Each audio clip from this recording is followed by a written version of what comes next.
Hello everybody and welcome back to my channel. Today I'm going to be starting up the 5th chapter of this series that discusses and talks about Adam and the Nephilim. And before we get started, let us go read 2 Bible verses. That is Genesis chapter 1 verse 27 and Genesis chapter 2 verse 7. Let us read. So God created man in his own image. In the image of God he created him. Male and female he created them.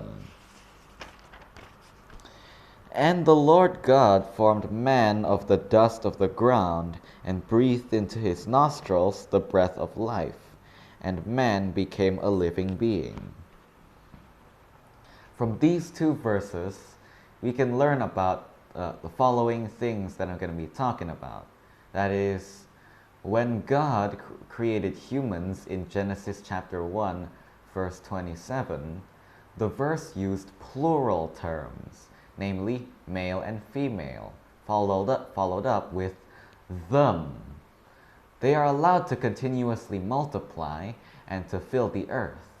They were created from the dust of the ground and ate from plants and trees that bore fruit with seeds. And when they die, they return to dust from the ground. While in Genesis chapter 2, verse 7, the singular term is used, that is, man. God gave the task of guarding the Garden of Eden to a human being whom he made a living spirit, while the single spiritual human, apart from the consumption of plants, must also live by obeying God's commands. We must really understand the existence of them mentioned in chapter 1 of the book of Genesis. Only then we can properly understand the events that occurred in chapters 1 and 2 of the book of Genesis. First, let us discuss the nature of wild animals. The existence of animals consists of a body and a soul, where the soul of an animal is only related to its 5 senses. The soul of the animal disappears when it separates from the body, so the animal has no life after death. Like animals, humans have a body and a soul. However, the human soul has 3 roles, namely intelligence, emotion, and desire. Therefore, in humans there are already morals, ethics, social and cultural regulations.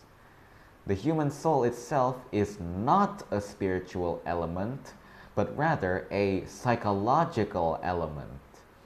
If the soul is not added to the spirit, then humans will disappear after death, just like the soul of an animal that has no life after death.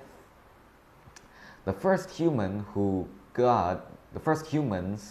whom God made in Genesis chapter 1 do not have spirits. God made them only to fill the earth. And because God had ordered them to multiply, their obligation is only to give birth to many children and to multiply.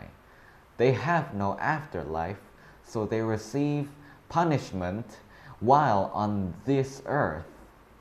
They have no reason to fear God, because for them there is no spiritual life and no spiritual punishment in hell.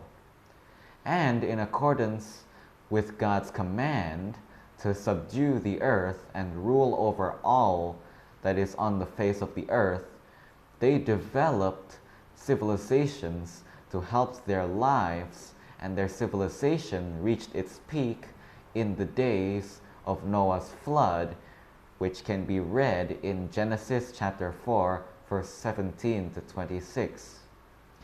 Thus, there was a very long time lapse from the time of 2 human beings. a man and a woman, until they filled the earth. God chose one of them, namely the human who is superior and has the best personality in the eyes of God. That's Adam. God made the Garden of Eden for Adam in the east and placed him there. Then God breathed into his nostrils the breath of life, so that he became a living being, or rather, a living soul. That seems to be all I have to bring up for this new chapter, and I'll see you all in the next one. Goodbye.